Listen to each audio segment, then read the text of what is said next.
This video sponsored by Online Genview Online, one of the review portal. Hi friends, எல்லோரும் எப்படி இருக்கீங்க?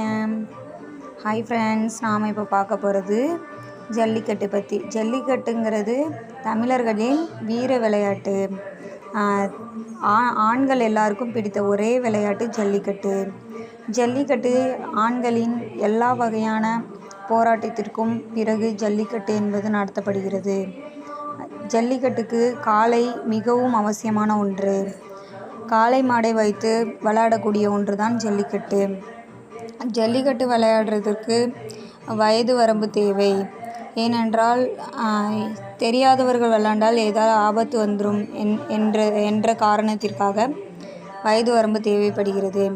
ஜல்லிக்கட்டு விளையாட அனைத்து வகையான ஆண்களும் ஜல்லிக்கட்டு நடைபெறும் இடத்தில் போய் மாடு பிடிபடும், மாடு பிடிபடாது என்பதை பார்ப்பார்கள்.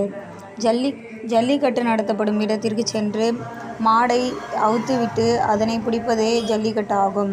ஜல்லிக்கட்டை பிடிப்பதற்கு ஆண்கள் மூச்சாக ஓடி வருவார்கள். ஆனால் மாடு பிடிபட்டால் அந்த வீரருக்கு ஜல்லிக்கட்டு பரிசு கிடைக்கும். ஆனால் மாடு பிடிபடலை என்றால் மாடை வளர்த்தவர்களுக்கு அந்த பரிசு கிடைக்கும். அது மாதிரி பல வகையான பரிசு ஜல்லிக்கட்டில் கிடைக்கும். ஜல்லிக்கட்டு தமிழர்களின் வீர விளையாட்டாக கருதப்படுகிறது.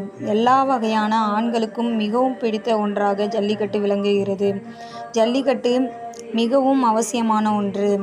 ஜல்லிக்கட்டு நடத்தக்கூடாது என்பதை கருத்தில் கொண்டு மெரினா பீச்சில் போராட்டம் பண்ணி ஜல்லிக்கட்டு இப்போது நடத்தப்பட்டு வருகிறது. ஜல்லிக்கட்டு ஆண்களின் மிக மிக அவசியமான